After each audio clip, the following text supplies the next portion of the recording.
যারা ধারাবাহিকভাবে ক্লাসগুলি করে আসছো তোমরা একটুও ঘাবড়িও না।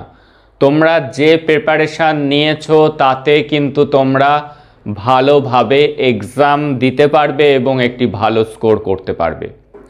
তোমরা যদি অহেতুক টেনশন করো তাহলে তোমাদের কিন্তু প্রিপারেশান অনেকটা খারাপ হয়ে যাবে, কারণ নার্ভাসনেস কিন্তু আমাদেরকে প্রিপারেশানে জল ঢেলে দেয়। তাই একটুও ঘাবড়িও না, ভাবো যে আমি যা পড়েছি তাই এক্সামে আসবে এবং এই চ্যানেল যারা ফলো করছো সেটাই হবে। আজকে আমরা একটু স্ট্র্যাটেজিটা বুঝে নিই যে হাতে এই কদিন সময় আছে আমরা কোনগুলো বেশি করে পড়ব। তাহলে দেখো যে আমাদের যে 4টি পোয়েম রয়েছে তার মধ্যে থেকে এই বছর কিন্তু 3 ইয়ার্স শি গ্রিউ এটি আসার সম্ভাবনা 100%। তাহলে এটি আমরা এমনভাবে পড়ব যে এখান থেকে আমরা ম্যাক্সিমাম স্কোর করতে পারবো। তাই আমাদের সর্বপ্রথম অ্যাটেনশান থাকবে 3 ইয়ার্স শি গ্রিউ।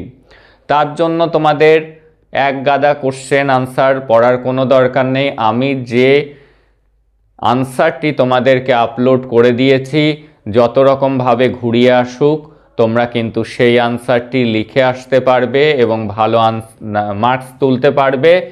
যদি সেখানে দেয়া থাকে যে কবিতার নামকরণের সার্থকতা লেখো, যেটি লেখা আছে সেটিই লিখবে এবং তার সাথে এটা জুড়ে দেবে যে so the title of the poem is apt and appropriate। যা লেখা আছে সেটাই লিখবে, লাস্টে ফিনিশিং লাইনে লিখবে so the title of the poem is apt and appropriate. তাহলে ওটি কিন্তু তোমাদের টাইটেলে পরিণত হবে। আর বাকি যে দিক থেকে ঘুরিয়ে আসুক এই আনসারটি ভালো করে রেডি করো, এটি লিখে দিয়ে আসবে, তাহলেই হবে। এইবার হলো আর একটি কোশ্চেন লিখতে হবে। তার জন্য আমরা কি পড়ব? তার জন্য তোমরা ব্রেক ব্রেক ব্রেক এই কবিতাটি পড়তে পারো। আর এই দুটির মধ্যে থেকে তোমরা two India my native land অথবা গীতাঞ্জলি, এই দুটির মধ্যে যে কোনো একটা পড়বে। অর্থাৎ দুটি লিখতে হবে। দুটি পড়ে গেলে কিন্তু একটি রিস্ক হয়ে যেতে পারে। 3 ইয়ার্স শি গ্রিউ আসলো, কিন্তু দেখা গেল ব্রেক ব্রেক ব্রেক আসলো না, আসলো India to India my native land আর গীতাঞ্জলি। তখন একটি মিস হয়ে যাবে। সেই জন্য তোমরা 4টির মধ্যে থেকে 3টি বেছে নাও। এই 3টি বেছে নেওয়ার দায়িত্ব তোমাদের উপরেই ছেড়ে দিচ্ছি, কার কোনটা বেশি ভালো লাগছে। যে ব্রেক ব্রেক ব্রেক পড়েছো সে ব্রেক ব্রেক ব্রেক করো আর এই দুটি থেকে একটি করো, তাহলে আমার মতে বেশি ভালো হবে। কারণ আমি যে আনসারটি ব্রেক ব্রেক ব্রেকের আপলোড করেছি সেটাতে তোমার যে কোশ্চেনই আসুক তুমি কিন্তু ম্যাক্সিমাম মার্কস তুলতে পারবে। যারা প্রথম থেকে পড়ছো তারা কিন্তু সেটি খেয়াল রাখো। আর to India my native land সেটা থেকেও সুন্দর করে লেখা আছে এবং গীতাঞ্জলিও লেখা আছে। তোমরা এই দুটির মধ্যে থেকে একটি চুজ করতে পারো। তোমরা break break break, to India my native land আর 3 ইয়ার্স শি গ্রিউ এই 3টি চুজ করতে পারো। তবে সব থেকে অ্যাটেনশান কিন্তু তোমরা এর উপরে দেবে। এবার হলো ট্রাভেলগ রাইটিং। যারা অনেক বেশি পড়তে পারোনি, যেগুলি ইম্পর্টেন্ট আমি কিন্তু সব ইন্ডিভিজুয়াল ট্রাভেলগ রাইটিং দিয়ে দিয়েছি। ওর মধ্যে থেকে আশা করা যায় যে কমন আসবে। দেখা গেল তোমার অতগুলো পড়া সম্ভব হচ্ছে না, হাতে সময় কম, তুমি লাস্ট যে ফরম্যাটটি আমি আপলোড করে দিয়েছি সেই ফরম্যাটটি ভালো করে পড়ে যাও এবং কি জায়গা চেঞ্জ করলে আমি সব লিখতে পারবো, যে কোনো ট্রাভেলগ রাইটিং লিখতে পারবো, সেটিও কিন্তু সেই ক্লাসে ডিসকাস করা হয়েছে। আমি সেই ভিডিওটির লিঙ্ক এই ভিডিওর ডেসক্রিপশানে দিয়ে দিচ্ছি যাতে তোমাদের খুঁজে পেতে অসুবিধা না হয়। আর অ্যাডভার্টাইজমেন্ট রাইটিংয়ের একটা ফরম্যাট হয় না, এক একটা টপিকের জন্য তুমি একটা ফরম্যাট নিতে পারো এবং সেই মতো করেই লেখানো হয়েছে। এই বছর যেগুলি ইম্পর্টেন্ট সেটি হলো বাই অ্যান্ড সেল, কেনা বেচা। সেটি ফ্ল্যাট বিক্রি, ফ্ল্যাট কেনা হতে পারে, সেটি তুমি তোমার পুরনো গাড়িটা বেচে দিতে চাও হতে পারে, তুমি তোমার পুরনো মোবাইলটা বিক্রি করে দিতে চাও হতে পারে, সেগুলি সবই কিন্তু বাই অ্যান্ড সেলের মধ্যে এবং এগুলি কিন্তু লেখা হয়েছে। হোম ডেলিভারি, হোম ডেলিভারি কিভাবে লিখতে হবে সেটি শেখানো হয়েছে এবং আরেকটি কোশ্চেন রিকোয়েস্ট করেছো, সেটি আমি তোমাদেরকে লিখে দেব হোম ডেলিভারির উপর। ট্যুর অ্যান্ড ট্রাভেল আশা করি লেখা হয়েছে, ট্যুর অ্যান্ড ট্রাভেল থেকে যায় আসুক তোমরা পারবে। লস্ট অ্যান্ড ফাউন্ড, কোনো কিছু হারানো সেই বিষয়ে। সিচুয়েশান ওয়ান্টেড অর্থাৎ চাকরি বাকরির জন্য apply, teacher wanted, physical teacher wanted, এগুলি লেখা হয়েছে। ওপেনিং জিম বা শোরুমের ওপেনিং, আর অ্যাকোমোডেশন, এটি লেখা হয়েছে কিনা আমার সঠিক খেয়াল নেই। তোমরা সত্তর আমাকে জানাও যে এইটা লেখা হয়েছে হোম ডেলিভারি থেকে লেখা হয়েছে, কিন্তু ফুডের একটা লেখার দরকার। একজন আমাকে রিকোয়েস্ট করেছো, ট্যুর অ্যান্ড ট্রাভেল লেখা হয়েছে, এটি আমি লিখে দেব। আর সিচুয়েশান ওয়ান্টেড আমার মনে আছে লেখা হয়েছে, জিম লেখা হয়েছে, লস্ট অ্যান্ড ফাউন্ড এবং অ্যাকোমোডেশন এই দুটি লেখা হয়েছে কিনা তোমরা আমাকে সত্তর জানাও। যারা রেগুলারভাবে ক্লাসগুলিকে দেখছো তাহলে এই টপিকগুলির মধ্যে থেকেই কিন্তু তুমি অ্যাডভার্টাইজমেন্ট রাইটিং এক্সামে কমন পেতে চলেছো। এবার আসছে স্টোরি রাইটিং। এগুলির জন্য প্রত্যেকটার জন্য একটা করে ফরম্যাট জেনে রাখলেই কিন্তু তুমি লিখে দিতে পারবে। স্টোরি রাইটিং, স্টোরি রাইটিংয়ের ক্ষেত্রে আমি বলবো যে কিভাবে স্টোরি রাইটিং লেখা হয়, লিখতে হয়, প্রত্যেকটা ক্লাসে কিন্তু আমি দেখিয়েছি। তোমরা আমাকে অনেকেই রিকোয়েস্ট করছো স্যার যেমনটি আপনি ট্রাভেলগ রাইটিংয়ের ফরম্যাট দিয়েছেন সেইভাবে স্টোরি রাইটিংয়েরও ফরম্যাট দিন। সত্যি কথা বলতে স্টোরি রাইটিংয়ের কিন্তু নির্দিষ্ট কোনো ফরম্যাট হয় না।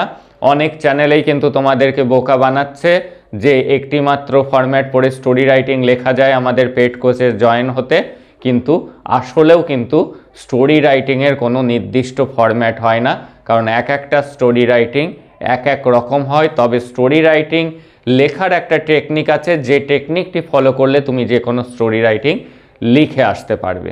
স্টোরি রাইটিং লিখতে গেলে কিছু কিছু জিনিস রয়েছে, যেমন শুরুতে তুমি লিখলে ওয়ান্স আপন এ টাইম দেয়ার ওয়াজ, সেখানে কি ছিল সেটি লিখলে। দেয়ার ওয়াজ এ কিং হতে পারে, দেয়ার ওয়াজ এ পুয়ার ফার্মার হতে পারে, সেইভাবে তুমি ঘটনা লিখলে। আর কি কি তোমার লেখার মধ্যে থাকবে, ওয়ান ডে এই শব্দটি তোমার লেখার মধ্যে যেন থাকে। তারপরে তোমার লেখার মধ্যে সাডেনলি, SUDDENLY, সাডেনলি মানে হঠাৎ, এই কথাটি যেন থাকে। ওয়ান ডে একদিন, এই কথাটি যেন থাকে। এবং তোমার লেখাটি হবে ভার্বের সেকেন্ড ফর্মে। যে পয়েন্টসগুলি থাকবে তুমি কি করবে, প্রথমে লিখবে সাবজেক্ট, তারপরে ভার্বের সেকেন্ড ফর্ম, তারপরে যা অবজেক্ট দরকার তোমার সেটা লিখবে। জাস্ট এইটা মেনটেন করে কিন্তু তুমি স্টোরি রাইটিং লিখতে পারবে। প্রত্যেকটা ক্লাস দেখো স্টোরি রাইটিংয়ে, তাহলে তোমাদের মধ্যে একটা ধারণা তৈরি হবে কিভাবে স্টোরি রাইটিং লিখতে হয়। এবং এই চ্যানেলে যে ফিগার অফ স্পিচের ক্লাসগুলি আছে সেই ফিগার অফ স্পিচের ক্লাসগুলিকে দেখো, কিভাবে ফিগার অফ স্পিচ চিনতে হয়, এবং বিভিন্ন টেস্ট নেওয়া হয়েছে ফিগার অফ স্পিচের, সেই টেস্টগুলি তোমরাও দাও।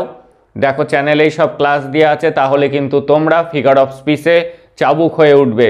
প্রত্যেকটা ফিগার অফ স্পিচ দেখা মাত্রই কিন্তু তোমরা সেই ট্রিক্সটি যদি একবার জেনে যাও তাহলে তোমরা পড়েই বুঝতে পারবে যে এটি কোন ধরনের ফিগার অফ স্পিচ। তার জন্য প্লেলিস্ট থেকে এক এক দিন ধরে যেদিন কবিতা করবে কবিতা কমপ্লিট করে ফেলো, 3টি কবিতা পড়ে ফেলো, আর এক একটা কবিতা এক এক দিন পড়ার কিন্তু সময় নেই। যেদিন ট্রাভেলগ পড়বে ট্রাভেলগের ফরম্যাটটা পড়ো, অন্য ট্রাভেলগগুলি দেখো, তাহলে কিন্তু নিজেই লিখতে পারবে। আর অ্যাডভার্টাইজমেন্ট যেদিন দেখবে চ্যানেল থেকে পরপর অ্যাডভার্টাইজমেন্টের ক্লাসগুলি দেখো, এবং অ্যাকোমোডেশনের উপর লেখা আছে কিনা, এবং হোম ডেলিভারির আরেকটি আমাকে একজন রিকোয়েস্ট করেছে, আমিও সেটি লিখে দেবো, সেই একই ক্লাসে করে দেবো। অ্যাকোমোডেশনটি আছে কিনা সেটি আমাকে জানাও, এবং লস অ্যান্ড ফাউন্ড আছে কিনা তোমাদের লিখিয়েছিলাম কিনা আমার সঠিক খেয়াল আসছে না, তোমরা ক্লাসগুলি যারা নিয়মিত করছো তারা অবশ্যই দ্রুত জানাও, কারণ হাতে সময় কম এবং আমি তারপরেই যেগুলি লেখা হয়নি একটা ক্লাসের মধ্যেই ফরম্যাট আলোচনা করে সেটি তোমাদেরকে বুঝিয়ে দেব। তাহলে তোমাদের অ্যাডভার্টাইজমেন্ট রাইটিং লিখতে এক্সামে কোনো অসুবিধা হবে না। আর স্টোরি রাইটিং থেকে বলবো যে স্টোরি রাইটিংয়ের ক্লাসগুলি দিয়েছি, যেদিন তুমি স্টোরি রাইটিং প্র্যাকটিস করবে সেদিন স্টোরি রাইটিংয়ের পরপর ক্লাসগুলিকে দেখো, তাহলে তোমার মধ্যে একটা ধারণা তৈরি হবে যে কিভাবে স্টোরি রাইটিং লিখতে হয়। লেখার সময় শুরুতে ওয়ান্স আপন এ টাইম দেয়ার দিয়ে শুরু করবে, মিডিলের সিচুয়েশন অনুযায়ী ওয়ান ডে, সাডেনলি হঠাৎ, এবং লেখার প্যাটার্নটা হবে সাবজেক্ট প্রথমে বসাবা হি, যদি সাবজেক্ট শি হয় শি, কোনো নাম থাকলে সেই নাম, তারপরে ভার্বের সেকেন্ড ফর্ম, ওখানে সবসময় ফার্স্ট ফর্ম দেওয়া থাকে সেটিকে সেকেন্ড করতে হবে, এবং অবজেক্ট বসাতে হবে। ওখানে হয়তো লেখা থাকলো SEEING সিইং এ টাইগার, এরকম অপশান থাকতে পারে পয়েন্টস, অথবা থাকতে পারে এরকম সিজ এ টাইগার। এটাকে কিভাবে লিখতে হবে, সেই গল্পের যে চরিত্র সম্পর্কে যে টাইগারটা দেখেছে সে যদি ছেলে হয়ে থাকে তাহলে লিখতে হবে হি। এখানে দেওয়া আছে সিইং অপশান থাকতে পয়েন্টসে থাকতে পারে, অথবা সিজ থাকতে পারে। এই সিইং থাকুক আর সিজ থাকুক লিখতে হবে V2 ফর্ম, তাহলে হয়ে যাবে কি স। তারপরে অবজেক্ট দেওয়া আছে এ টাইগার। জাস্ট এইটা ফলো করো, তাহলে পয়েন্টসগুলোকে ডেভেলপ করেই তুমি লিখে আসতে পারবে। তাই জন্য বলছি ক্লাসগুলিকে দেখো, ওই সব ফাঁদে পা দিও না যে একটা ফরম্যাটে কিন্তু স্টোরি রাইটিং কখনো লেখা যায় না, এটা অপ্রিয় সত্যি কথা। আর আমি স্টুডেন্টদেরকে কোনো মিথ্যে প্রতিশ্রুতি দিতে চাই না। যেগুলিতে মাস্টার নোট সম্ভব, যেগুলির ক্ষেত্রে তোমার ফরম্যাট ধরে লেখা সম্ভব, যেমন ট্রাভেলগ রাইটিং, সেগুলি কিন্তু আমি করিয়ে দিয়েছি। অ্যাডভার্টাইজমেন্টের প্রত্যেকটা ইভেন্টের জন্য একটা করে ফরম্যাট অ্যাপ্লাই করলেই চলে, কিন্তু এই একটা ফরম্যাটে কিন্তু এতগুলা অ্যাডভার্টাইজমেন্ট রাইটিং কখনো লেখা সম্ভব না। যদি কেউ বলে সেটি কিন্তু তোমাদেরকে মিথ্যে প্রতিশ্রুতি দেওয়া হচ্ছে। That's all today. তোমরা তাড়াতাড়ি জানাও এই অ্যাডভার্টাইজমেন্ট রাইটিংগুলোর মধ্যে কোনটি তোমাদের নেই, আমি দ্রুত সেটি তোমাদেরকে লিখে দিচ্ছি। That's all today. দেখা হচ্ছে পরের ক্লাসে।